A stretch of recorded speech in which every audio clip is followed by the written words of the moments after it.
Good evening, everyone, and welcome to the March 11, 2020 meeting of the Brighton Town Board. I'm Bill Maley, Brighton Town Supervisor, and I'm pleased to have those of you that are here tonight, whether you're here in person or whether you're watching us remotely.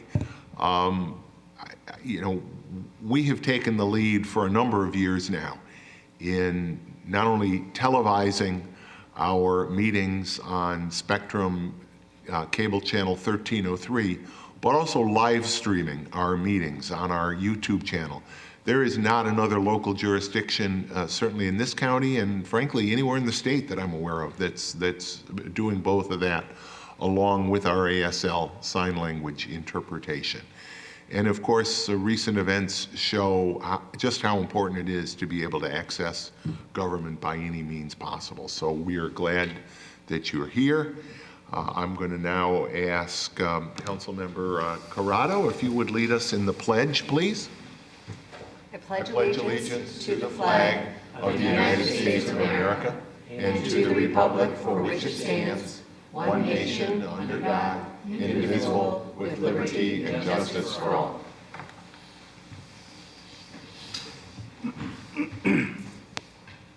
Thank you. And since I mentioned our ASL interpreters, we do appreciate having Melissa Lanty and Susan Pence here signing for you tonight at our meeting. We're going to start tonight. March is Women's History Month, so we are going to start this evening's meeting with the issuance of a proclamation by the town board recognizing Women's History Month. Whereas the roots of Women's History Month can be traced to March 8, 1857, when female garment workers in New York City protested for equal rights and a 10-hour workday. And whereas the first Women's History Week was created by President Jimmy Carter in 1980 to underscore women's achievements and show support for the contested Equal Rights Amendment, which proposed guaranteeing equal rights under the law and prohibiting discrimination based on gender.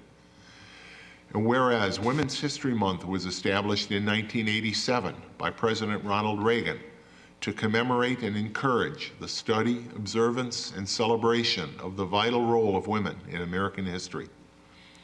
Whereas this year marks the centennial anniversary of the ratification of the 19th Amendment, which gave women the right to vote after more than 70 years of protest and activism, making the cause of women's suffrage one of the largest reform movements in American history.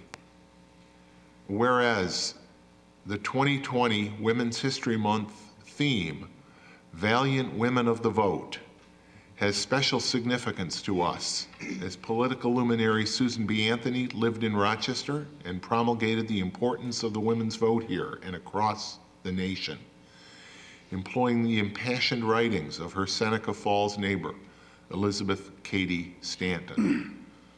And whereas while we honor the women of the suffrage movement who were keenly aware that participation in government is vital for equality, we also applaud contemporary activists fighting for the restoration of the Voting Rights Act, knowing that full and open access to voting polls for all is essential to democracy. Now therefore be it proclaimed that I, William W. Maley, Brighton Town Supervisor, and members of our Town Council do hereby recognize March 2020 as Women's History Month in the town of Brighton and celebrate this year the 100th anniversary of women's right to vote. The proclamation is signed this 11th day of March 2020 by myself and by my colleagues on the town board. Thank you, and as this notes, fights go on. The Equal Rights Amendment has now been ratified by the requisite number of states. Will that be permitted to take the next step towards actual enactment of the Equal Rights Amendment? I hope it does. It's long overdue, but I think that's heading for the courts. All right, just a couple of other things. Our usual announcements to start the meeting. If you are watching us live tonight on cable channel 1303 and you experience any technical difficulties with the audio or video broadcast, please contact Spectrum at 756-5000. That's 756-5000. Also, if you should hear the town hall emergency alarm activated, please leave the room and leave the building immediately. You can leave either by the door to my right, marked with the exit sign. If you go out that door, turn right, go down the stairs, out the rear entrance of Town Hall and away from the building. Or you can leave by the 2 sets of double doors at the rear of this room, through the lobby, out through the main front door of Town Hall, down the stairs, and away from the building. We don't anticipate any such need, but just in case.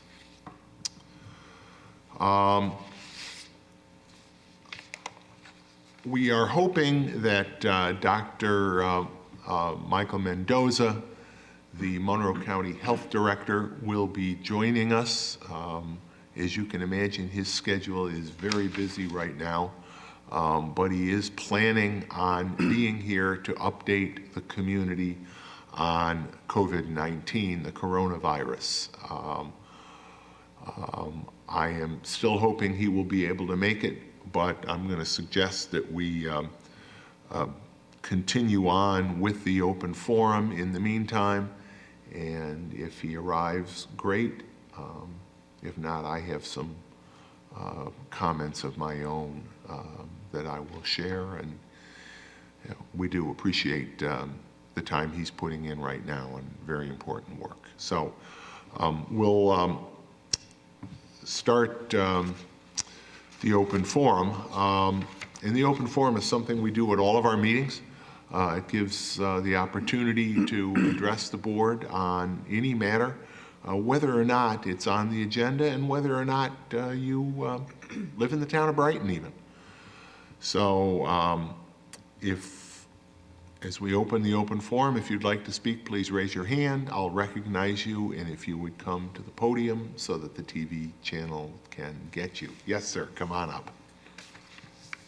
And please, again, state your name and address. My name is Tom Lacusa, and I live at 52 Kimbark Road in Brighton. And I feel ill-equipped to speak publicly, but I hope you'll bear with me.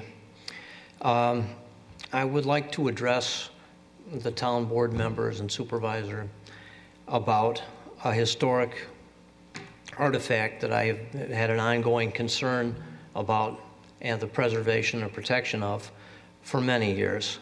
And thanks to Mrs. Wilt, I know where it is now and what's going on with it. And to that end, I'd like to enter some things into public record if I could. I don't know how. You can give them to the clerk. The artifact that I'm talking about is a watering trough that turned into a flower urn that goes back a couple centuries, back to old Brighton Village. It was in the blacksmith shop of my mother's grandfather, great-grandfather, Cayley Blacksmith Shop. Was on the corner of East and Winton, and was there for many years. And my mother, who was also at one time the president of the Brighton Historical Society, dedicated and gave this urn to Central Trust Company, which was there at the time. And it was there for a long time. And of course, eventually Wegmans bought that whole block, and it ended up at the Buckland House. And it was outside, unprotected, and at the mercy of the elements for many years. And I had a lot of mostly one-sided correspondence with people no longer on the town board and the historian and the supervisor and many people trying to find out what we could do about this. So finally, Supervisor Maley informed me that it had been moved somewhere and it was safe, and now I know where, thanks to Mrs. Wilt. And I guess It's funny that you would mention Susan B. and the Susan B. House and Women's Month and everything. My mother was also the director of the Susan B. Anthony House for over 20 years. So I feel like I'm sort of crusading for her because she's no longer here. And if she were, she would want to know that this family heirloom, if you will, that belonged to Kaylee and Nash later on, was protected and was being preserved. So my only concern is whatever the town decides to do with this historic and I think important artifact, and it is the town's property as well, it should be, that they will try and preserve and protect it. And even if it's outside at the Buckland House or wherever you put it, that some covering could be put over it. At Central Trust, it didn't have a covering, but it had a plaque, and it told what it was and where it came from and all that. And at the Buckland House, it didn't have anything but weeds and dirt in it. No plaque, no nothing. So I'm glad it's at least out of the elements now. And going forward, I hope that people will appreciate the town's long history and that this is a part of it. And that, and actually, if you go into Wegmans and you go in their cafe there, you can see pictures of Kaylee Blacksmith's shop on the wall, and you won't see the watering trough, but it's there somewhere. And the things I've entered in, I'm just going to just leave those with you. I don't want them back. So that's really my concern to all, is that something can be done to preserve this thing. I know Brighton doesn't have like a museum per se that it could be housed in, but in the future, if you do, or if you have a room somewhere or anything at all where this can be put on display and a plaque of some kind telling what it is, I would be eternally grateful. I'm sure my mother would too. Thank you, Mr. Thank you for your Mafuse. time. I appreciate that, and I appreciate your generosity and your mother's generosity. I share your desire of having it on display. Of course, sadly, these days, anything metal that isn't bolted down, and sometimes even if it is bolted down, is in jeopardy. We've had some discussions about how it might be. There was some talk about whether there was a place to incorporate it in the work that the library is doing at their entryway, where they've put some historic flour mill grinding stones as artifacts. We are working with the Friends of the Arts in Brighton and other organizations to make more effective use of the Buckland House. And it, although of course the watering trough was at the time an outdoor item, whether it's appropriate to leave it, whether there's an appropriate place to leave it outdoors, even under a cover, whether there's a place that it can best be displayed in there. But I share your desire in keeping it, obviously, one, safe, but just as importantly, visible as an important artifact of the history of town. And it's one more way of tangibly reminding people of just how big Brighton used to be. It's no coincidence that church there is the Brighton Presbyterian Church. It's no coincidence that post office a little farther up Winton Road is the Brighton Post Office. The Brighton Cemetery, they're all in the city now, but those were all in what was until 1905 the Village of Brighton. And we want to make sure people know the breadth and the depth of our history. So thank you for coming in. I appreciate it, and for leaving the material with us. Thank you. So where is the trough currently? The trough is currently at the Highway Department, and so it's stored out of the elements. And I know that Matt Beeman, our Parks Director, our Parks Superintendent, is working to hopefully find a place for it at the Buckland House. Great. And I will just let not just you, but all our residents know, and remind the board that assets of the town, whether it's a water trough or a car or a computer, don't just get disposed of if at all. And so I don't think there is much worry that this is going to be forgotten about or tossed off as unneeded, but if the town was ever to seek some sort of sale or disposition of it, it would have to be brought before this board and approved by the board, and so things just don't go away and go missing. And I have no Once they're intention- town property, right, and of course, there's no intention to do that, but once they're town property, they are preserved.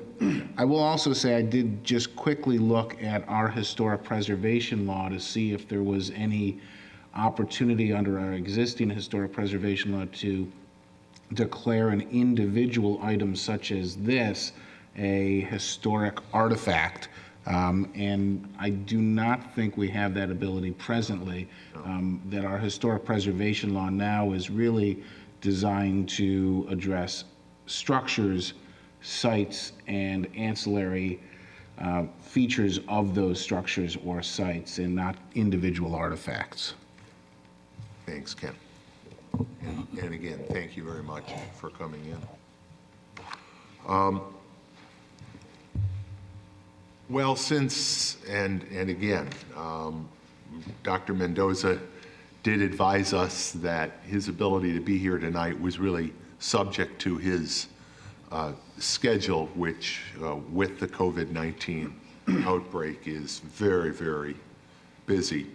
I do want to give an update to the community. Obviously, I don't have the medical expertise that Dr. Mendoza has. I have had communications with him concerning the outbreak, and he and the county executive have been very, very open and public about engaging the community in dialogue about COVID-19 or the coronavirus.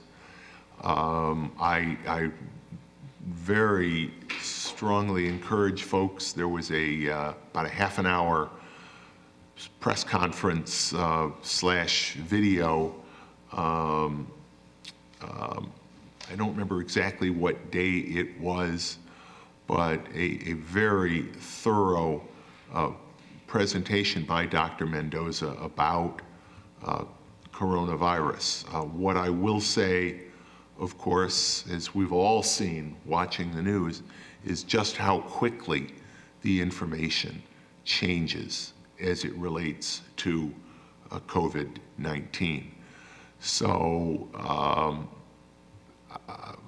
and it's that flow of information and flow of work that it brings that I'm sure has Dr. Mendoza tied up this evening. But I can say that that willingness on his part and on the part of the county executive to be as open as they can be, communicating the latest information about the coronavirus with the community is greatly appreciated.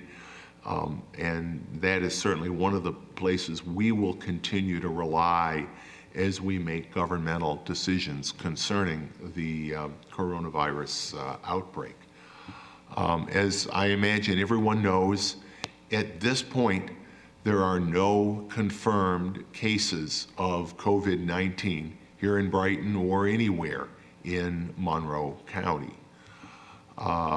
Nevertheless, pretty much every authoritative source suggests that it is probably only a matter of time before we can expect to see COVID-19 here in the Rochester area. In fact, it may already be here, but with the limited testing availability has been a challenge for everyone to be able to get accurate information and control the spread of COVID-19.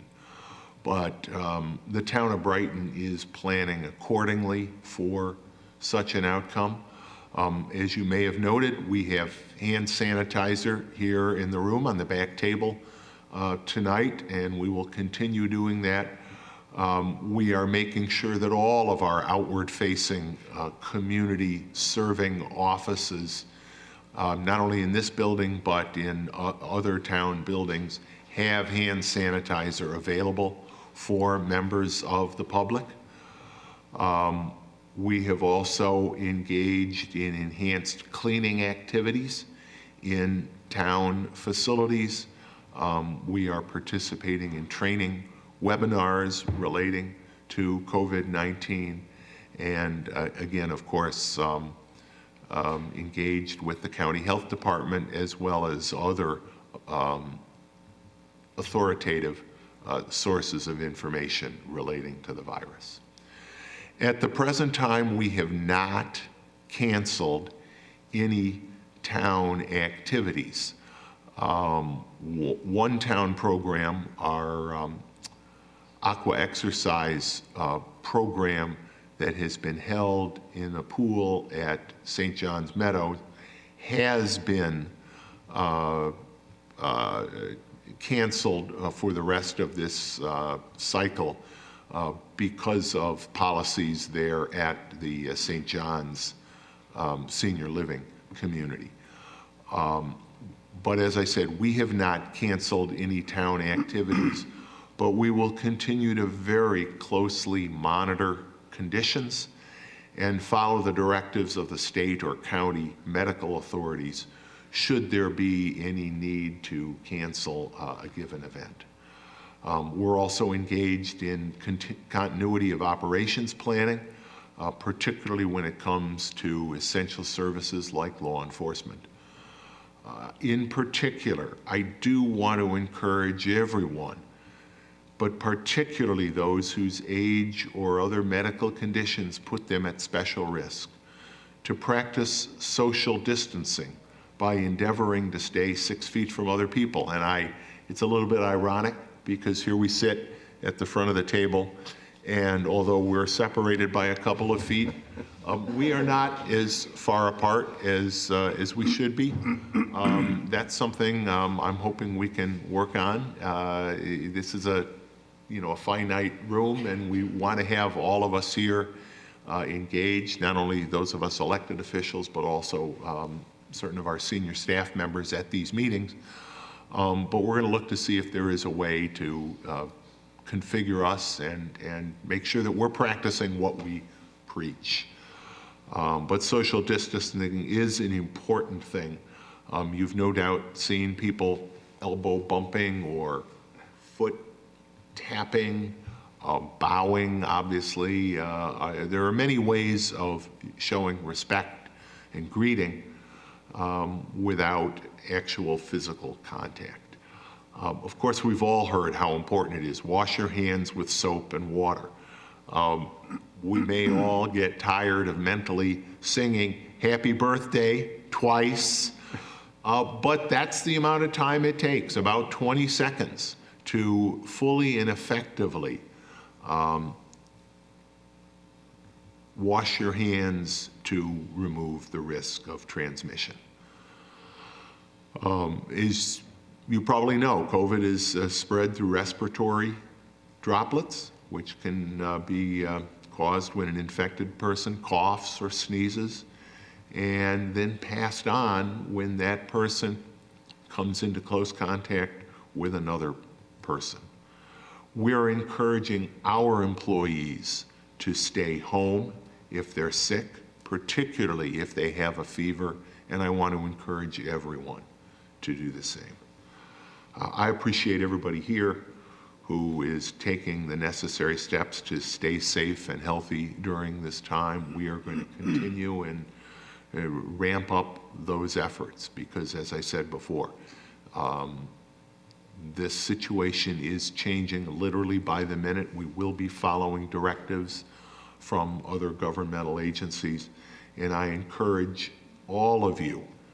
There's been a lot of talk about information. I don't want to suggest media or anybody else, because I think that's a gross overstatement.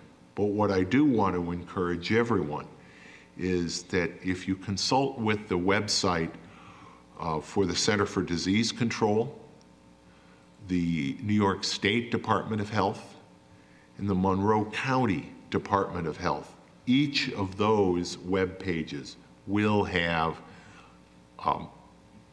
accurate and updated information about COVID-19, and I encourage everybody to avail themselves of that information. Is there anybody else that would like to speak during the open forum? We have not heard from anybody, and again, we're going to be really stressing this, the opportunity that people have to participate in our meetings by distance, by calling our phone. We want to encourage people to do that.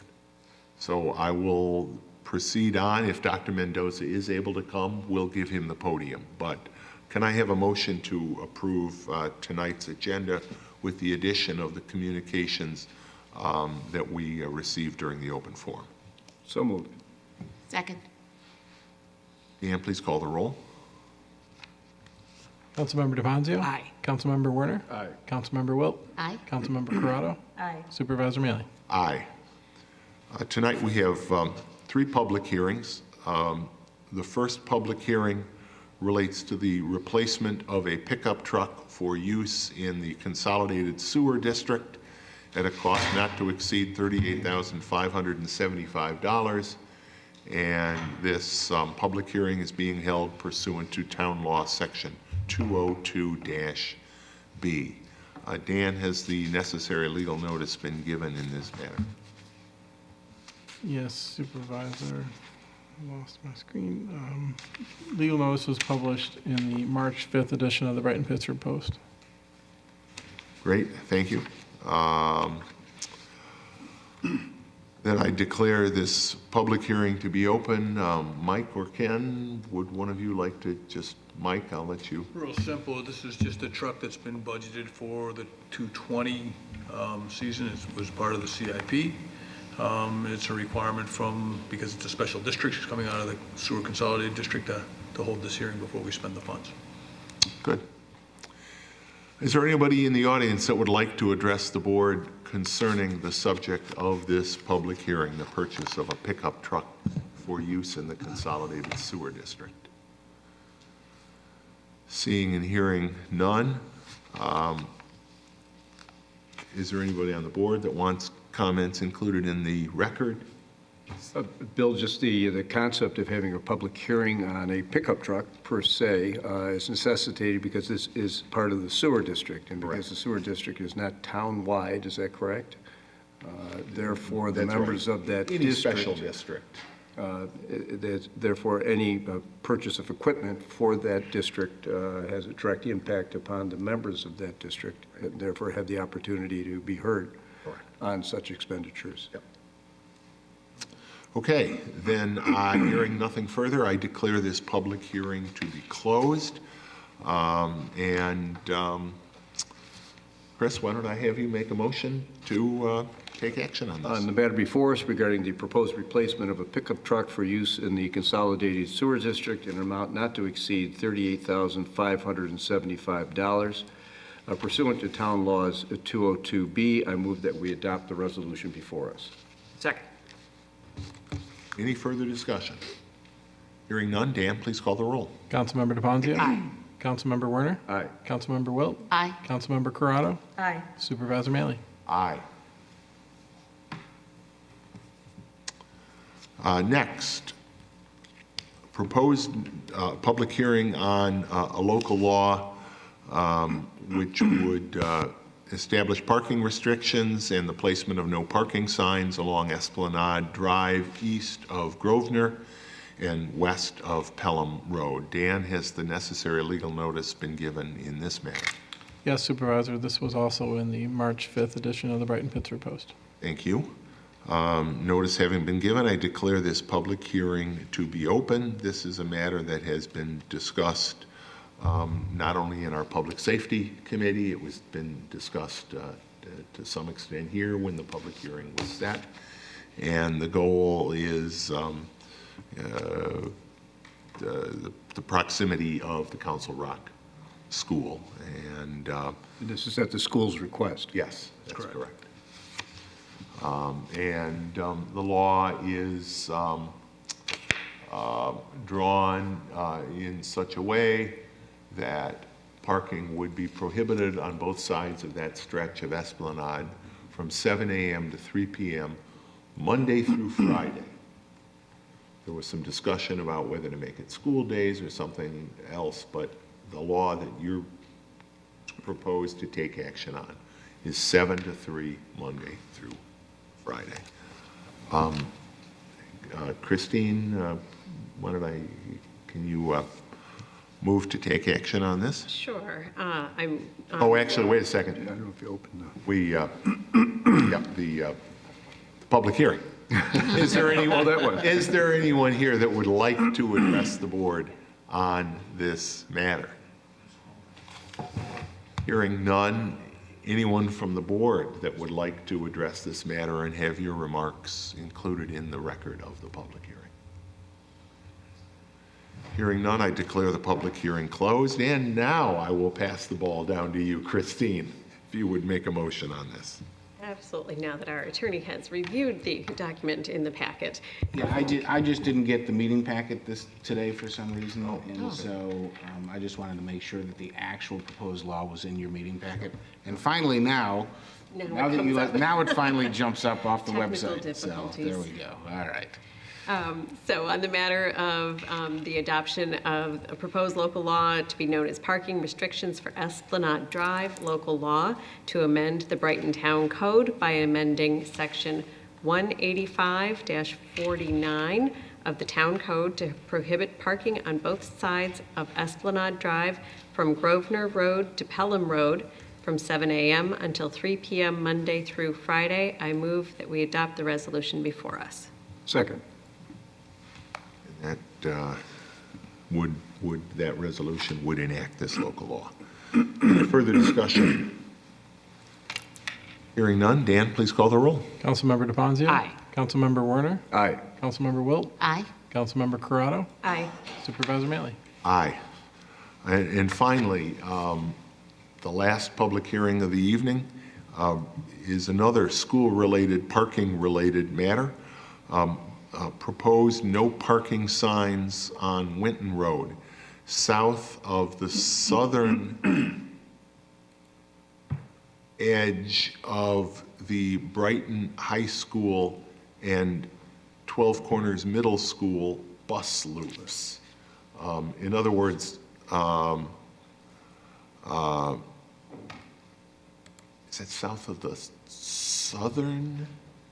South of the northern. The northern, that's, So the way that the actual local law reads is, it would prohibit parking on South Winton Road, on the east side of South Winton Road, Yep. from the Brighton High School and middle school bus loop exits, Yep. and continuing south for 40 feet Yeah. from each bus loop exit. and that's correct, and as part of the material that's included in the record of this public hearing is a Google Earth type map that shows that 40 feet, and it is in that correct location. So,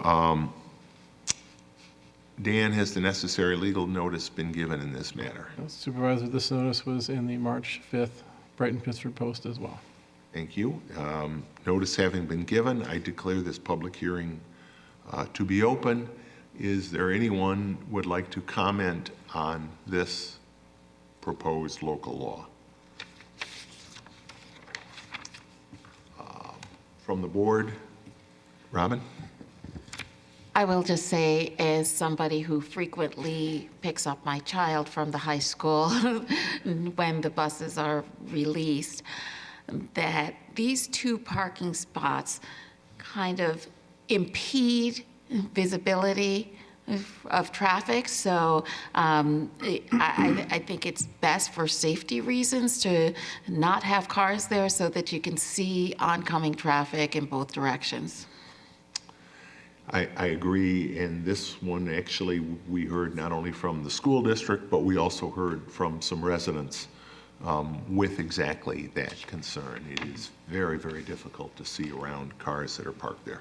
And I will note that it's very difficult to see speeding traffic in a school zone in that section. And Also so, true. dual purpose here, we will be able to see better as we pick up our students from the high school. And perhaps it will cause drivers to slow some, noticing exiting traffic. We'll see. And Bill, this is, I think, a terrific example of how when a citizen raises an issue, a resident raises an issue that, gee, this is something she thought that would improve the town. If we could have better visibility from the exit. This resident happened to mention the high school. And then you took it from there, engaged the school in the discussion as well, and now we've got this change, which I think is very positive. At both schools, both the high school and the middle school. And sometimes, because state law requires these processes to be somewhat cumbersome, it looks and feels no doubt cumbersome to those of you looking from the outside. We do take matters like this through our public safety, in this case, committee. We're required to hold a public hearing, and that makes the tickets that our friends in the Brighton Police Department, we hope, won't have to write there, but that underlies their legality. So in any event, is there anyone else that would like to address the board during the public hearing? Hearing none, I declare this public hearing to be closed.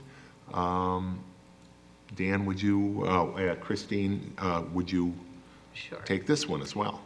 Happily. The matter of the proposed local law to be known as Parking Restrictions for South Winton Road Local Law to amend the Brighton Town Code by amending Section 185-46 of the Town Code to prohibit parking on South Winton Road from the Brighton High School and Middle School bus loop exits and continuing south for 40 feet from each bus loop exit. I move that we adopt the resolution before us. Second. Any discussion? Hearing none, Dan, please call the roll. Councilmember DeFazio? Aye. Councilmember Werner? Aye. Councilmember Wilt? Aye. Councilmember Corrado? Aye. Supervisor Mealy? Aye. Communications, we're entering one item of communication in. You'll recall at our last board meeting,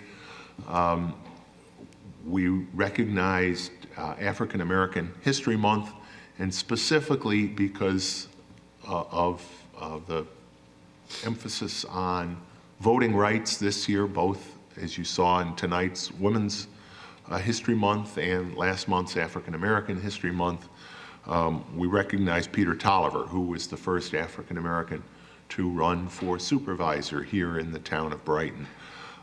Received communication back from Peter thanking the town board for the recognition and expressing his gratitude for the community. And a very nice note, and I appreciated that. I also know that his son, who couldn't come up here, had to watch on that live stream from New York City, reached out and was just so grateful. He really appreciated how the ceremony was conducted. So Peter, we are very proud of you and all of the many things you have done. A true Renaissance man.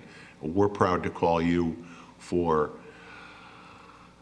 60 years, a true son of Brighton. So thank you for this note. Can I have a motion to receive and file that communication? So moved. Second? Dan, please call the roll. Councilmember DeFazio? Aye. Councilmember Werner? Aye. Councilmember Wilt? Aye. Councilmember Corrado? Aye. Supervisor Mealy? Aye. Committee reports. Robin. Thanks, Bill. The Community Services Committee has not convened since the last town board meeting. I do just want to mention a couple of upcoming important dates that we have with regard to our sustainable events. On Saturday, April 25th, from 10 a.m. to 2 p.m. at the Brighton Town Hall Public Safety Wing here at 2300 Elmwood Avenue. We will be holding our semi-annual DEA Pharmaceutical Take-Back event. We hope to see you there. And then on Saturday, May 9th, from 9 a.m. to 2 p.m., beginning at the Brighton Town Hall, we will have our Brighton Annual Clean Sweep event. And finally, on Saturday, May 16th, from 9 a.m. to 12 noon, we will have our semi-annual Electronics Recycling and Secure Document Shredding event. That will be held at the Brighton Highway Department, 1941 Elmwood Avenue. Again, we hope to see you at all three events. The next meeting of the Community Services Committee will be on Wednesday, March 18th, 2020, at 9:30 a.m. As always, it will be at the Brookside Recreation Center, 220 Idlewood Road, and we hope that members of the public will be able to attend. Thanks, Robin.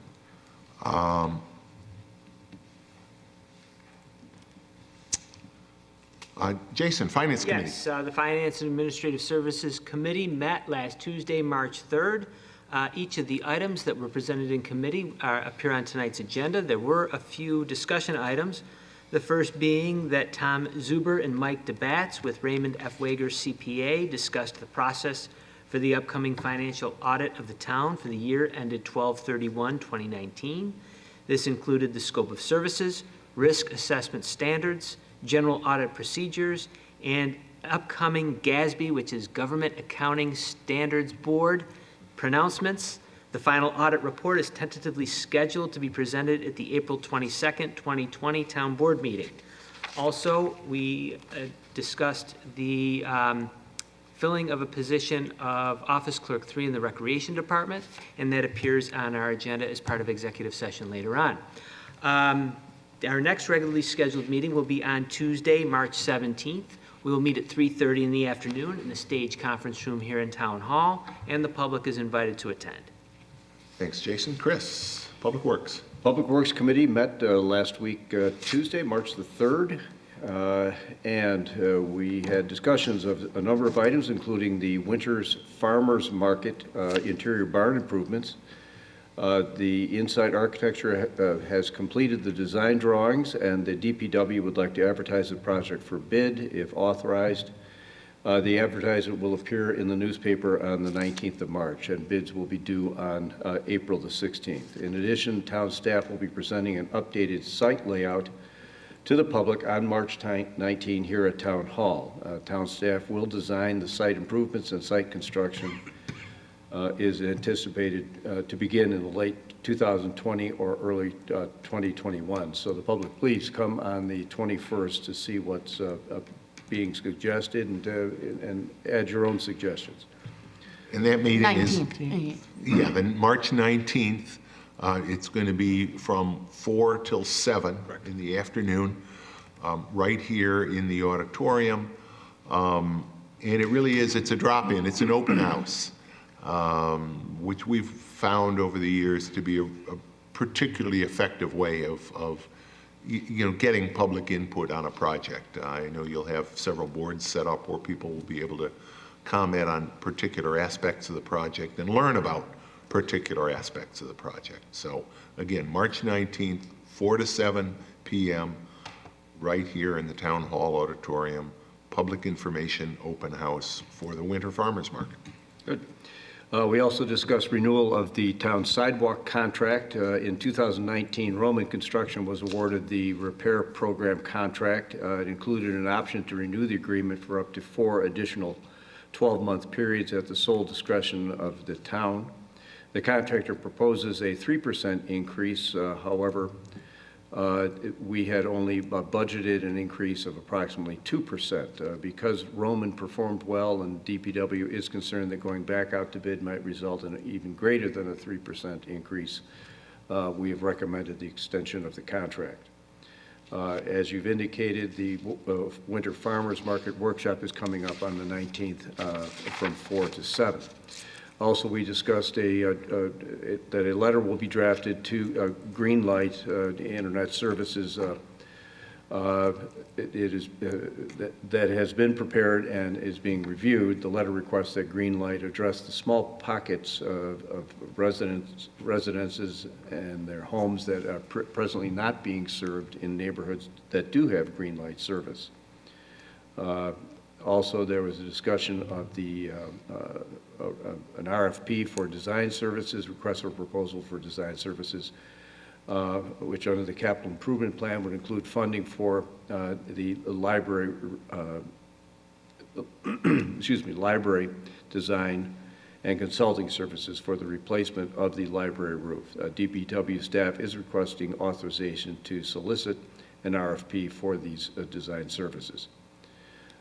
We also discussed the tree removal of some now 8 trees, many of which are in the Pocket Park at Valley Road, and which have been reviewed by the Conservation Board and our tree committee as well. The next meeting will be April 7th at 9:00 a.m. in the downstairs conference room, and the public is encouraged to attend. Thanks, Chris. Christine, Public Safety. Yes, Public Safety met yesterday morning, 8 o'clock downstairs, and it was a full room. We had, during open forum, a resident on Hemingway Drive addressed the committee about speed on that street and concerns about the cut-through aspects of Hemingway Drive.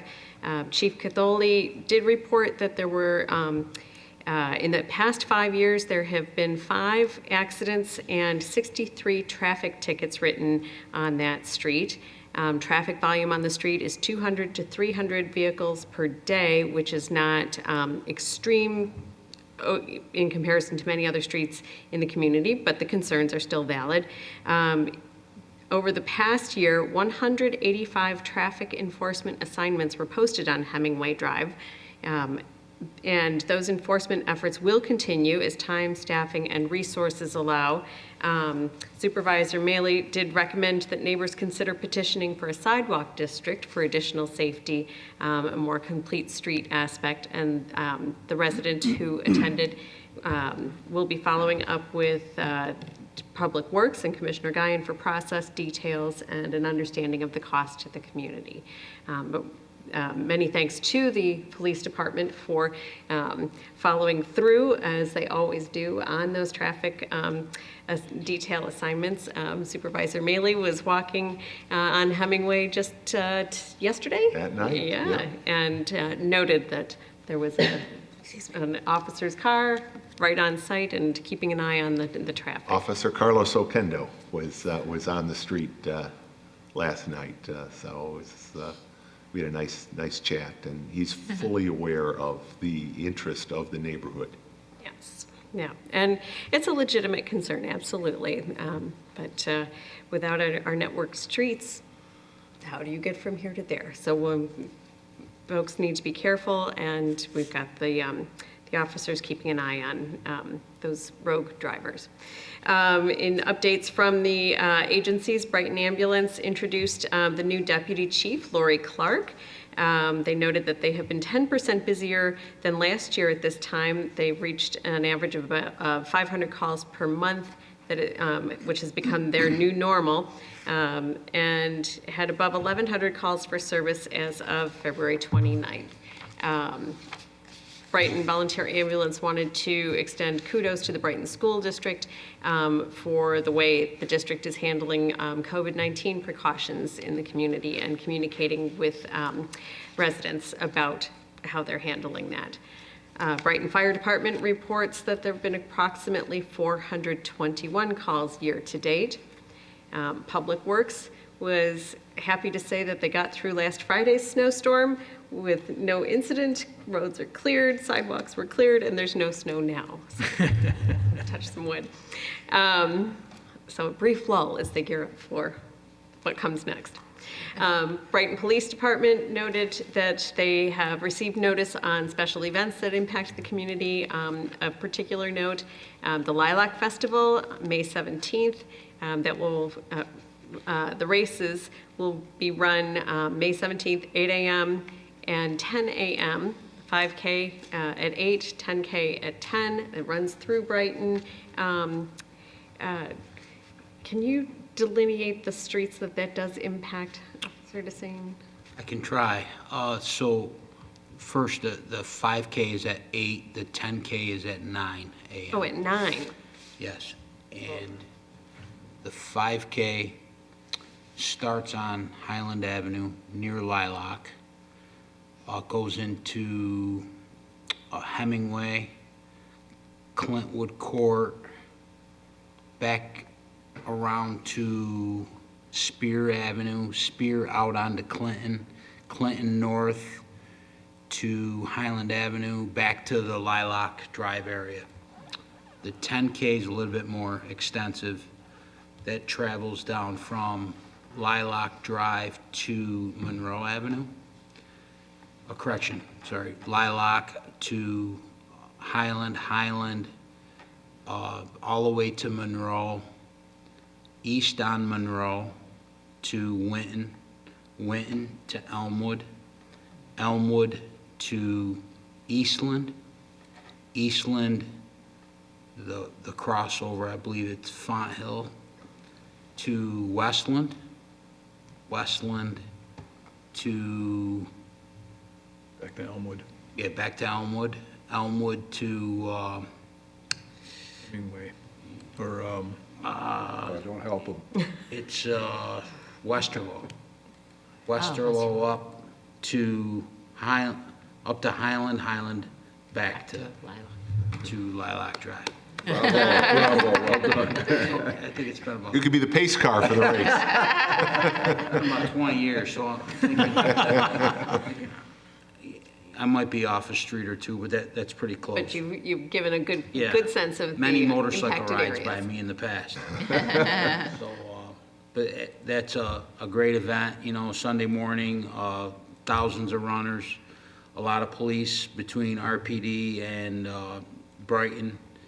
And it's always been managed and held very professional with no problems, so hopefully it'll continue. We'll hope for excellent weather that day. Residents should plan their travel that morning accordingly or start training now to run the races. That's for sure. If you don't do that, you have the opportunity for to observe the duathlon sponsored by Indian Landing School, and that will be Sunday, April 19th at 9 in the morning. So that neighborhood will be impacted as well. Forest Hills, yeah. Forest Hills neighborhood, yes. So those are the two major dates to watch out for in the next few months. Rochester Fire Department reports 71 incidents in February. Town Council notes that Brighton Safe Streets for All, the citizens advocacy organization, will hold an organizational and update meeting on March 24th at 6 p.m. in the Recreation Center. Just to recap, this citizens advocacy group works collaboratively with town officials and departments to achieve traffic calming measures, to educate the community on safe driving practices, and to advocate with the county and state DOT to encourage those agencies to apply complete streets infrastructure improvements throughout our town. It's been dormant recently, but it's springtime. Things are starting to pop up, including advocacy organizations. The discussion of school speed limits continues. We continue to review the schedule of streets that are impacted with school speed zones. Commissioner Guyon has been working on a townwide comprehensive review of the school zones. We are benchmarking Brighton's school zone code against neighboring municipalities to see if we can come up with best practices that are applicable to our town setting and allowing us to maximize the stretch of roadway in front of or near any of our schools to reduce speeds and to encourage drivers to be safer around our students. We had citizens residents join us for continued discussion about traffic safety at Elmwood Avenue, David Avenue, and Johns Arbor Drive intersection. The residents have conducted a survey about the difficulty of entering and exiting St. John's. And they distributed 300 surveys and had a 33% return rate, which is spectacular in survey land. So residents there are very interested in having their voices heard about the difficulty of entering and exiting their neighborhood. The greatest challenge is crossing 4 lanes of traffic, and especially if you're making that, attempting to turn westward when leaving the neighborhood. Chief Cazzoli did provide some data again on the situation there. Looking back 3 years, in 2017, there was 1 crash at Elmwood and David, and it was the result of a failure to yield situation.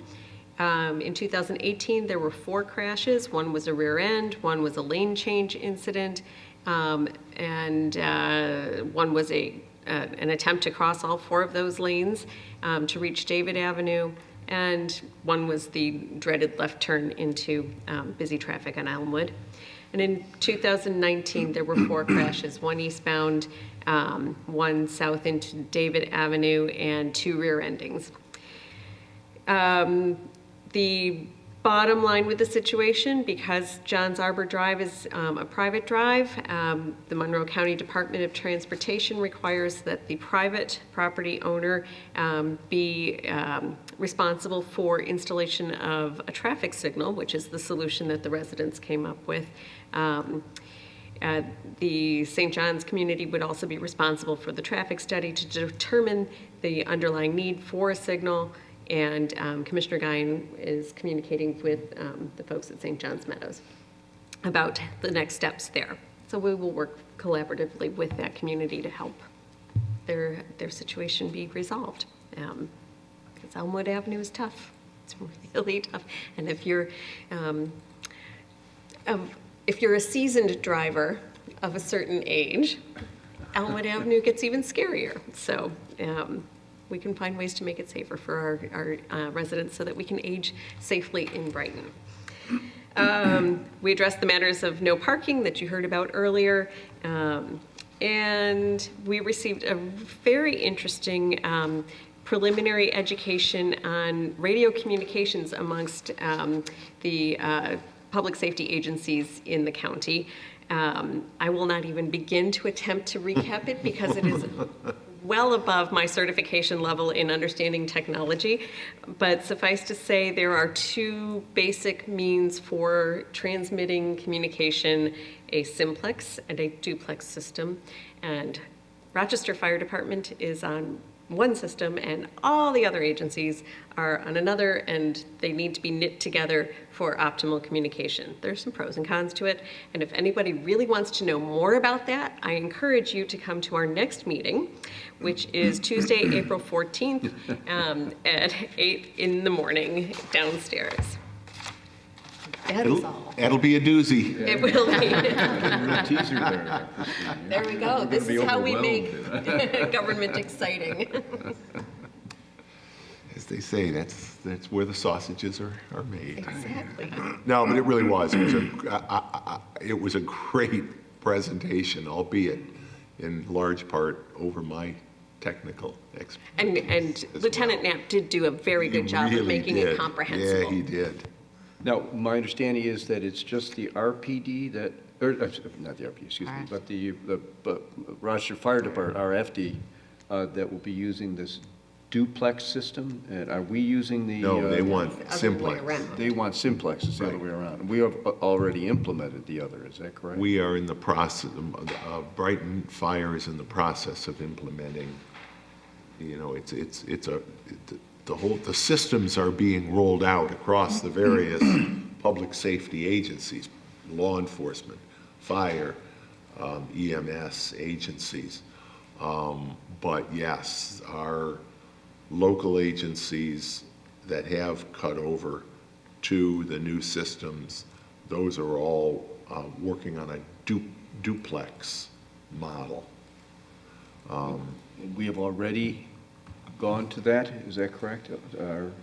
I don't know, Chris, I believe That was my understanding, is what was said at correct. the committee meeting. Police we have, yes. Yes, police has, fire has, BVA has or is in the process of, Well, we've already They had- purchased that equipment and well, this is part of that big overall county contract that has been a source of lots of discussion for many, many years. And it's all precipitated by the available bandwidths that have been shrinking because of cell phone use, is that correct?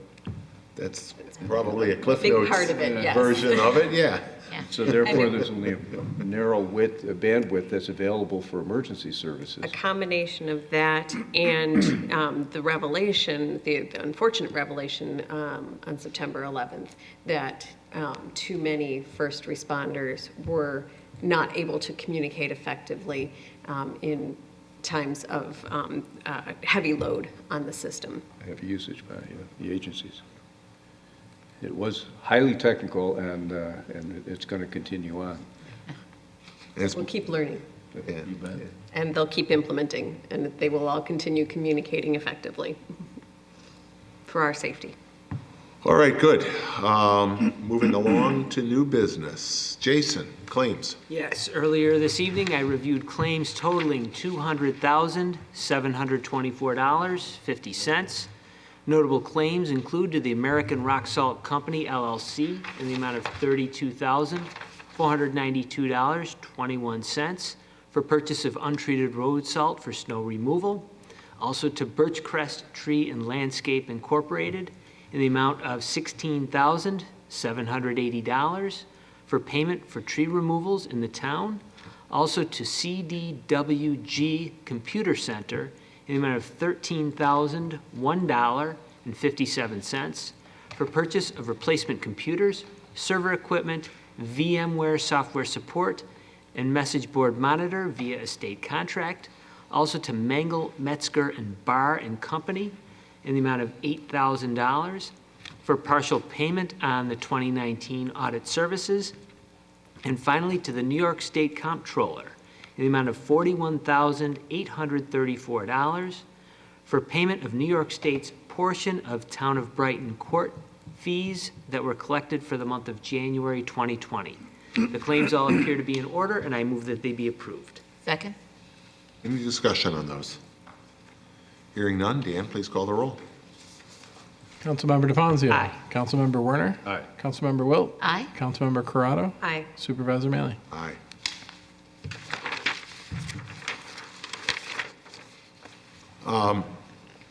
Robin, the next one, please.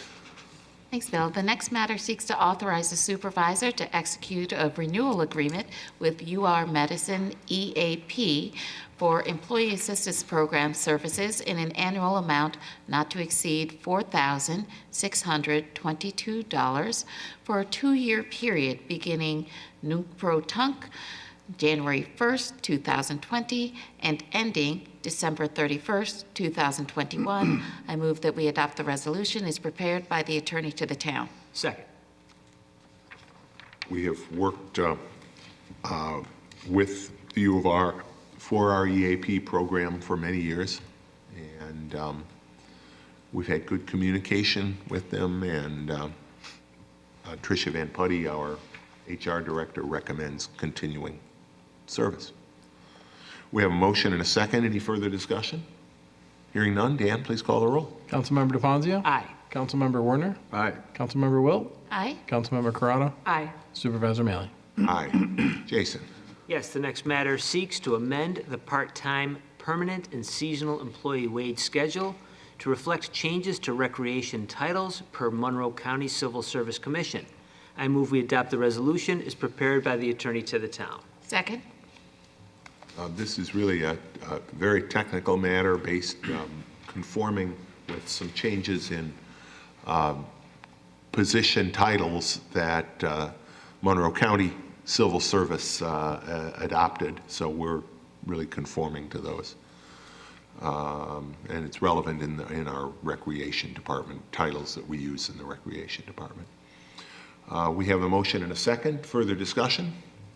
Hearing none, Dan, please call the roll. Councilmember DeFazio. Aye. Councilmember Werner. Aye. Councilmember Wilt. Aye. Councilmember Corrado. Aye. Supervisor Mealy. Aye. Jason, why don't you do the next one, too? Yes, the next matter seeks to approve a budget transfer in the amount of $2,815 from highway equipment highway equipment account to highway administration computer equipment account to purchase rugged laptop for Mack Truck Mechanical Diagnostics.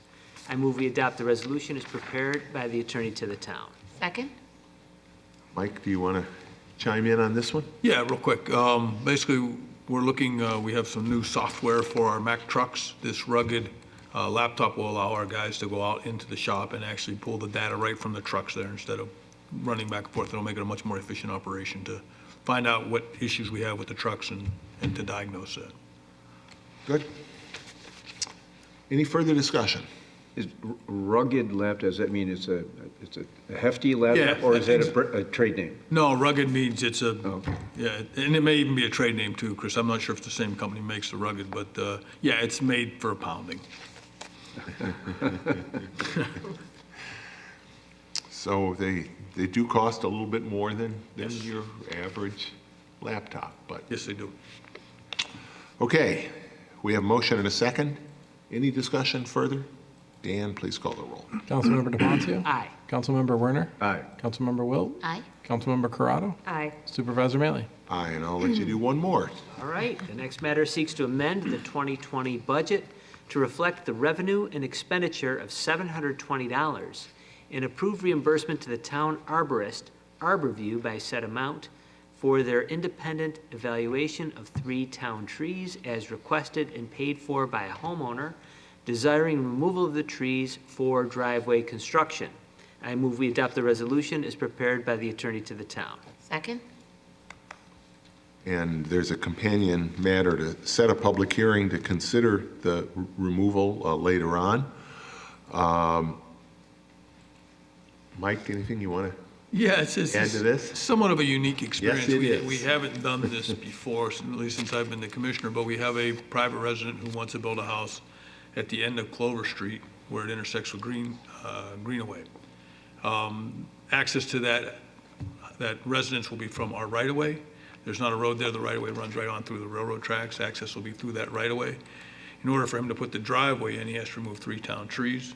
According to our forestry plan, we have to have an arborist take a look at those trees, and the cost, we got a quote from the arborist, it would be $720, so we obtained a check from the homeowner, from the guy from the property owner who's developing the property, and for $720, and we need to do the administrative stuff to basically exchange money. And Mike, I see in your letter that you indicate the evaluations to evaluate the health, quality, and value of those trees. That's correct. That's correct. And there'll be a further hearing, we said, upcoming town board? Yep. Yes, yes. On the removal. Exactly. So we have that motion and second. Anything further? Dan, would you call the roll, please? Just to be clear, this is only on the first resolution, which Correct. is the authorization for the Payment. funds and the payment to the arborist. With the evaluation. Correct. Correct. Thanks, Ken. Councilmember DePoncio? Aye. Councilmember Werner? Aye. Councilmember Wilt? Aye. Councilmember Corrado? Aye. Supervisor Mealy? Aye. Chris? Next item is to approve the promotion of Brad Giddings from motor equipment operator to construction equipment operator, effective March 16, 2020. I move that we adopt the resolution before us. Second. We've been shuffling through. We had retirements meant promotions, mean more promotions, and so we're continuing the daisy chain tonight with a couple of positions. Brad has been with us for quite some time, and it's a good promotion.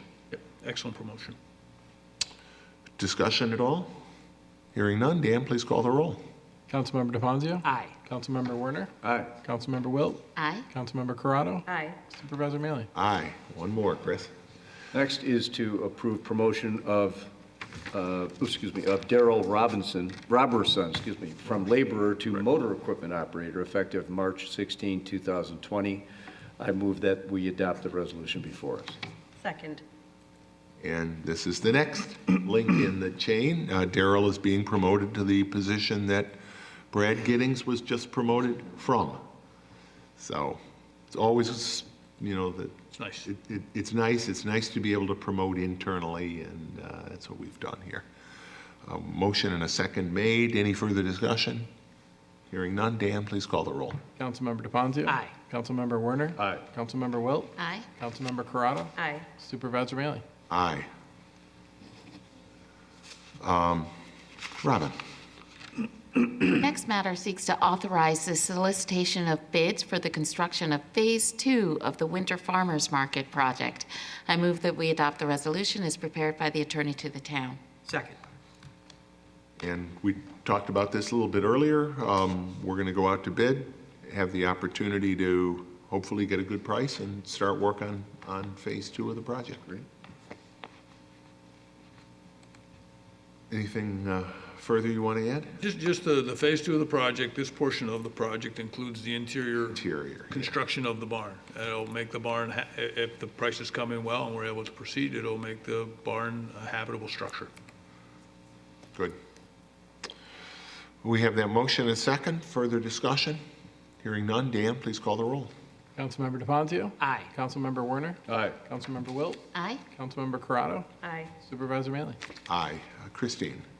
The next matter seeks to approve declaration of one 2009 Ford Crown Victoria sedan as surplus to be disposed of via municipal auction. I move that we adopt the resolution before us. Second. Again, this is a little bit of a daisy chain. This vehicle was originally a police vehicle, then it was Fire marshal. fire marshal, Fire yes. marshal, right. Assistant fire marshal uses. That's right, Yep. right. And now it's going to be disposed of. Correct. 11 plus years of hard use. 118,000 miles? Yep. Captain Dessain, is this the last Crown Vic? It was transferred from us to the fire marshal a few years back. For our fleet, we do not have any Crown Vics left. I think we have It's an one error. more, Chris. We still have one of the remaining Crown Vics, I believe. Oh, thank you, thank you. But as long as you Yeah, can, right? No, I don't. We've got that motion and second for the disposal. Further discussion? Dan, please call the roll. Councilmember DeFazio. Aye. Councilmember Werner. Aye. Councilmember Wilt. Aye. Councilmember Corrado. Aye. Supervisor Mealy. Aye. Jason? Yes, the next matter seeks to authorize the reappropriation of capital project budgets from years prior to 2020, the appropriation of interest earned on projects through December 31, 2019, and approval for the Finance Department to make all necessary accounting entries in regard to this matter. I move we adopt the resolution as prepared by the attorney to the town. Second. And this is pretty much the last step of closing out these capital items from our 2019 budget year. Something we do at the end of after the end of each year. Paula, anything you want to add on any of those? It's bookkeeping. Housekeeping, yeah. We go back and look at the original cost of each of the projects. In some cases, we've borrowed some funds to shore them up, so we want to make sure that the resolutions all match. We want to make sure that any obligations that the board has set forth, that we roll over into the following year, whatever's left over from the actual expenses, and include the encumbrances for any open items, so that we have enough money to finish the project, or if there is an issue that comes up with any project, we can come back to the board and discuss it with you for any action that you may want to take. And you'll see in Suzanne Zaso, Deputy Director's correspondence that's attached, description of the changes, and a spreadsheet showing each one of them. Any further comment on any of these? Hearing none, Dan, please call the roll. Councilmember DeFazio. Aye. Councilmember Werner. Aye. Councilmember Wilt. Aye. Councilmember Corrado. Aye. Supervisor Mealy. Aye. Robin? The next matter seeks to set a public hearing for the proposed removal of 3 Norway maple trees located in the right-of-way to construct a driveway for a new single-family house at the corner of Clover Street and Greenaway Road. I move that we adopt the resolution as prepared by the attorney to the town. Second. And this is the second half of what we talked about earlier, that new construction there at the end of Clover, at the corner of Clover and Greenaway, right next to the railroad tracks. And we'll be holding that public hearing on April 8th. Is that right? April 8th, yes. Supervisor, Counselor, you will note a strange provision at the end of this resolution. And that strange provision provides that the public comment period for this matter will be held open for a 30-day period from when the notice of this public hearing is sent, because it must be sent to adjoining property owners. The reason for that strange provision is because of a provision in our tree ordinance that Commissioner Guy and I have discussed. And I want to bring it to the board's attention, and then also recommend perhaps that one of your committees take this issue up for action sometime in the future to fix what is, I think, a problem in the law. So right now, under section 175.8, that's our removal of trees section, if there is a non-significant tree to be removed, written notice of that proposed removal must be mailed to the adjoining neighbors, and the adjoining neighbors are given 30 days to voice an objection with the commissioner to ask the commissioner to reconsider the removal of such non-significant trees. I believe that the intention there was to allow the commissioner to remove non-significant trees that are diseased without having to go to a public hearing, as long as the neighbors don't object. In this case, we have sort of the strange situation of non-significant trees that are not diseased that are proposed to be removed. And that very same section, 175.8, provides that the proposed removal by the commissioner of any significant trees, that's not these, or any trees that are not deemed diseased or dying, must go to a public hearing before the town board on 20 days' notice, a shorter period of time. So I think this creates a conflict where we have a 20-day noticing period for a public hearing and a 30-day public comment period for non-significant trees that are not dead or dying. I believe the fix would be to simply insert in the code language clarifying that the 30-day notice would only be for non-significant trees that are deemed to be dead or dying, so that you don't have to have a public hearing on those, but that you will always have a 20-day notice and a public hearing for non-dead or dying trees, or, of course, any significant town trees. I hope I haven't made that too confusing. I may be wrong, but I believe that your predecessor as attorney to the town had a conversation about that very provision with your former colleague and the advocate for this law, former council member Sherry Kraus, who liked it just fine the way it was. I understand that might have been the case. However, it does create a conflict, and you see it in tonight's resolution, that we are going to hold a public hearing on 20 days' notice. Correct. But we won't be able to take action at that public at that hearing. public hearing. Because you have to have, because it's a non-significant tree. Correct. A 30-day public comment period from the sending of the notice. Correct. So we have to send a notice for the public hearing to those neighbors. We would also have to send the notice of removal of a non-significant tree to those very same neighbors. The public hearing notice will serve that purpose, triggering the 30-day clock. You will hold your public hearing on April 8th, which is, by the way, not 30 days from today. Correct. and therefore you're going to have to hold that public comment period open for a period of time following. And probably hold the public hearing itself open, Technically, I don't perhaps. think you're required to hold the public hearing open. You just can't take action Action. to approve the removal until the April 22nd town board meeting. And it may be a fine legal point, but how would you get the comments into the record if you had closed the public hearing? I don't, again, the public comments don't need to be part of a public hearing record. They're simply comments that are made to the commissioner to ask him to reconsider, if he would wish to reconsider.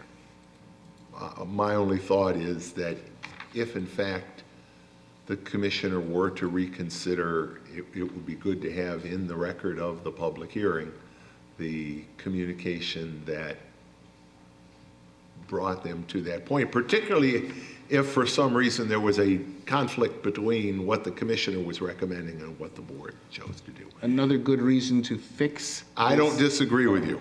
provision. There's somebody who'd like to make a comment. Yes, there is.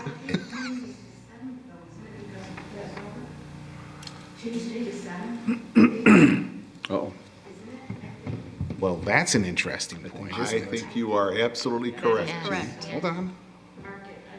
I just follow what's in the resolution. He asked for the 8th, I give him the 8th. But let me look. That is correct. Yeah. My calendar says 6 o'clock on the 8th, I'm going to be at my brother's for a Seder. So I think she's right. So, So the resolution should be amended to provide for a public hearing on the 7th. 7th of April. And that is more than is it 20 days? 20, Tomorrow is the 12th. yeah. We're fine. Yeah. 19, yeah, that's fine. Yep. Still. So Robin, would you So amend that. make the amendment to the 7th, and Jason, I accept the, as friendly amendment? Thank you. So with that long explanation and the change to the 7th, I think the resolution is fine as it is. I'm just recommending that perhaps one of your committees take this change up, so we don't have this problem in the future. Not that it happens often, but. All right, so we have a motion. We'll set this public hearing for the 7th of April. And is there further discussion? Hearing none. Dan, please call the roll. Councilmember DeFazio. Aye. Councilmember Werner. Aye. Councilmember Wilt. Aye. Councilmember Corrado. Aye. Supervisor Mealy. Aye. And Bill, on that matter, though, just note that there is a report of the arborist here in the document, so if anyone is interested in this issue, they'll be online and available to review that report before the hearing. And that'll also be included as part of the record. Yes. Jason, if you would handle each of the next two items, which are, the first of those two items seeks to adopt a bond resolution in the amount of $760,000 for the purchase of equipment for the Highway Department. I move we adopt the resolution as prepared by bond counsel to the town. Second. and this resolution supersedes a similar resolution that was adopted at our last board meeting. Further discussion? Hearing none. Dan, please call the roll. Councilmember DeFazio. Aye. Councilmember Werner. Aye. Councilmember Wilt. Aye. Councilmember Corrado. Aye. Supervisor Mealy. Aye, and in superseding, it doesn't change any of the substantive terms, the dollar amount, the equipment that's being purchased, all Not in stay the addition same. to. And we will do the same thing on this next one, Jason. Okay. The next matter seeks to adopt a bond resolution in an amount totaling $155,000 for the reconstruction of Duffield Road. I move we adopt the resolution as prepared by bond counsel to the town. Second. Again, same project, same dollar amount, some technical changes. Discussion? Hearing none. Dan, please call the roll. Councilmember DeFazio. Aye. Councilmember Werner. Aye. Councilmember Wilt. Aye. Councilmember Corrado. Aye. Supervisor Mealy. Aye. Matters of the supervisor, you have the January 2020 expense and revenue report Paula, would you like to? There's not a lot there in January. We'll be doing a quarterly report at the end of March, and of course, you'll also have your audit for December. So we haven't, this is for your information only. It's low. Expenses are low because obviously we picked up a lot of things from December, most of January and the first half of February. We're kind of putting all of those invoices back into the period in which they belong. So it's not remarkable. It would seem low for anyone looking at it, which is where we are. But it's normal. Yeah. Okay, can I have a motion to receive and file those? So moved. Second. Discussion? Hearing none. Dan, please call the roll. Councilmember DeFazio? Aye. Councilmember Werner? Aye. Councilmember Wilt? Aye. Councilmember Corrado? Aye. Supervisor Mealy? Aye. Couple of other things. One, I just want to make note, this weather is great, nice and sunny, but sometimes it gets cold at night, and that means it freezes. And that means we're in pothole season. Yeah, thank you. You know, Mike and his department, you know, most people go from the frying pan to the fire. But the way Mike's department goes, he goes from the frying pan to the fire to the more fire, and you know the fires just keep you get finished with leaves, then you do snow plowing, then you do potholes, and probably you go back to snow plowing at some point before it's all over, and you probably mix a few leaves in too with it. But I do want to note, we are getting a lot of calls about potholes. That is very, very typical for this time of year. What is also typical is that most of those calls relate to our arterial streets and highways, our state and county highways. Our state roads, of course, are the ones with numbers: Monroe Avenue, 31, East Henrietta, West Henrietta, Blossom. All of the ones that have numbers are state roads. The other more major thoroughfares like Elmwood and Winton that don't have numbers are county roads. You can reach out to either one of those departments of transportation if you know a pothole is on a state or a county road. But if you're not sure, or if the pothole is on a town road, you can always call our hotline, 784-5370, to report a pothole, and you can report them online as well on our website. But it goes with the territory. The one thing I would note is at this time of year, the asphalt plants haven't opened yet. They shut down for the winter. So they get patched with this cold patch stuff that is not a permanent fix. It'll get replaced with real asphalt. So understand if it looks a little different, don't worry. It will ultimately get fixed with traditional asphalt. And we know that, different areas drain better and may have more tree cover that makes certain stretches of our streets more prone than others to potholes. But for sure, the freeze-thaw cycle of days like today, that's the real killer.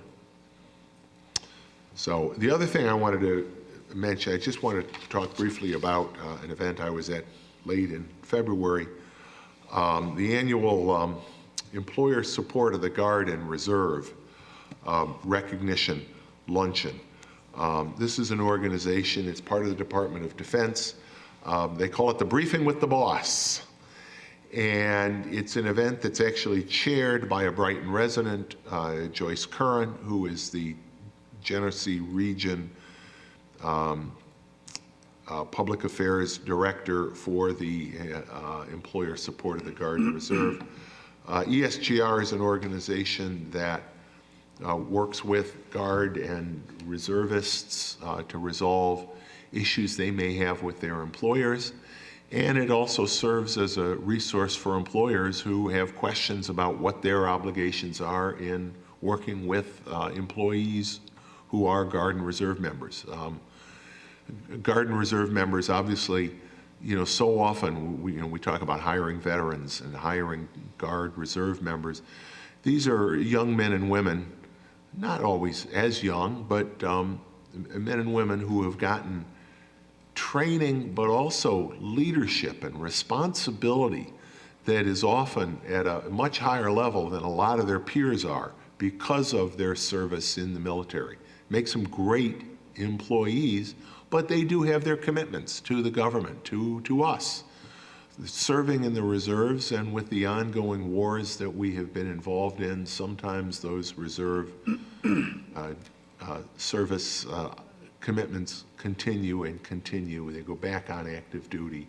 It's hard for them, and it can be hard for employers. And so ESGR is a great resource for both of those. A number of years ago, we were specifically recognized at the nomination of one of our Highway Department employees for how well we have worked with him. So we always want to put in a pitch. Working with ESGR and working with veterans, Guard members, reservists is a way to get great employees. I look around, particularly in the police department. We've got a number of people who served, and we've done well by hiring those folks. So that was back in February, and it was a great event. That's all I have tonight. Matters of the attorney. Well, thank you. You're welcome. Matters of the town clerk. Nothing this evening. Matters of the board. I do, as usually, have a few recreation announcements that I want to go through really quickly. Our winter and spring registration for the 2020 season is well underway. With that, we'd like to invite you all to take a look at our offerings to see if there's something that would pique the interest of you or your family. We have events and programs for the entire community, regardless of age or residency. All are welcome, so please do take a look at our recreation brochure.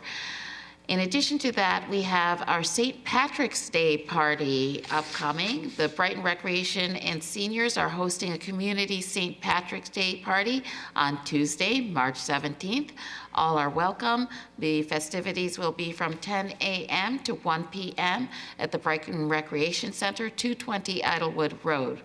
There will be snacks, games, a performance by Robert Dean Chorale's Celtic Celebration and Song, a catered traditional corned beef lunch from Madeline's Catering, and a performance by the Rochester Academy of Irish Dance, of whom I believe the daughter of our recreation director, Becky Cotter, Kaylee, will be performing. And so it's much anticipated. If you can't come, please call 585-784-5260, extension 0 to sign up. Lunch tickets are $18, and the program only without lunch is $3. We certainly hope you can join us. In addition, I'd like to remind everyone that our Brighton Winter Farmers Market is ongoing. You can join us every Sunday from 1 to 4 p.m. at the Brookside Recreation Center, 220 Idlewood Road. We're excited for yet another great indoor season. Another call for our driver shortages. The volunteers are needed for our BriPen Senior Rides, which is a program of lifespan. If you know anyone who would be willing to drive just a couple of times a month, the drivers are greatly appreciated by the folks who rely on BriPen Senior Rides to get where they need to go. The volunteer transportation programs helps our seniors in need of free rides to medical appointments, religious observances, or to our area recreation centers. So if you can help out, please do call us at 585-340-8674 for more information on volunteering. Also want to remind us that our open lap and swim times are available at the Brighton High School pool. We have community swim times available in the early morning and evening. For your convenience, you can get a complete list of those times on our website, www.townofbrighton.org/rec. or you can call us at our rec department, area code 585-784-5260, and we can even mail you a schedule. I want to remind you of just a couple of upcoming winter events through our Recreation Department. On Friday, March 27th, we will have our Bunny Bash, ever popular Bunny Bash, and that will be from 6:30 to 8 p.m. at the Brookside Recreation Center, again, 220 Idlewood Road. This is a free event for families, but registration is required. You can join us for family-friendly music, snacks, and annual age-appropriate egg hunt, complete with a visit from the Spring Bunny. The full details are online. And then finally, our ever-popular Rain Barrel Workshop is coming up. And that will be on Saturday, April 18th at the Brighton Highway Department at 1941 Elmwood Avenue. It occurs from 10 a.m. to 12 p.m. It's $25 just to cover the cost of materials, and registration can be performed online at www.townofbrighton.org/rec. And you can make a rain barrel for your home, learn about water collection and using your rainwater, and all participants will leave with a completed rain barrel for your use. So please do join us. That's all I have. Thanks, Robin. That is a very popular program. It's really, it's wonderful, the way that it's really an enduring program. It's a great thing. I meant to mention one more, and like Robin's, it's a couple of dates I want to remind everybody of. Our IDEA board, our Inclusion, Diversity, and Equity Advisory Board, is working with our consultant, our diversity consultant, Gwen Weber-McLeod, on a inclusion and diversity plan for the town of Brighton. And to that end, we will have the first opportunities for public input to the process on Thursday evening, April 16th at 6 p.m. and Saturday morning, April 25th at 10:30 a.m. Both of those meetings will be at the Lodge at Buckland Park, and we would ask you to, you can sign up on the town's webpage, and we really hope we get a great turnout because this is such an important project for the community. We're hoping that we get input really reflective of the breadth and the diversity of our town at that. So, thank you in advance to everybody that signs up to participate in that effort. Any other matters of the town board? Bill, just something I've been reading and that we're all concerned about, perhaps even overreacting about this coronavirus, that we're starting a panic that's unnecessary. The one thing you have to keep in mind is that anything you can do to slow the spread of the virus means that our healthcare systems will be less impaired by the volume of patients going in. Our healthcare system has a finite capacity, so that even though the same number of people might get sick ultimately, it's better that they be spread out over a longer period of time. So continuing to shake hands and not taking preventative measures does risk overloading our healthcare system because we know people are going to get sick. Better that it be done over a longer period of time and spread that out. And there's a hashtag for that, #flatten the curve. Yes. That is really trending, and it is absolutely true. Unfortunately, due to cuts at the federal level in the last couple of years, in many respects, the U.S. government was not prepared for an outbreak of this type. That's fact. That's not fake news. And that is why it is so important that obviously we want to avoid altogether getting sick, but you're right. The more that the illnesses are spread out, the system will better be able to handle it. So Thanks for that. Anything else? Hearing none, can I have a motion to go into what should be a very brief executive session to discuss the employment of a particular person in the Recreation Department? So moved. Second? Discussion? Deanne, please call the roll. Councilmember DePonzio. Councilmember Werner. Aye. Councilmember Wilt. Aye. Councilmember Corrado. Aye. Supervisor Mealy. Aye. I don't anticipate that we'll be coming back out into open session, so our next meeting will be Wednesday night, March 25th, 7 p.m., right here in this room. Have a great night, everybody.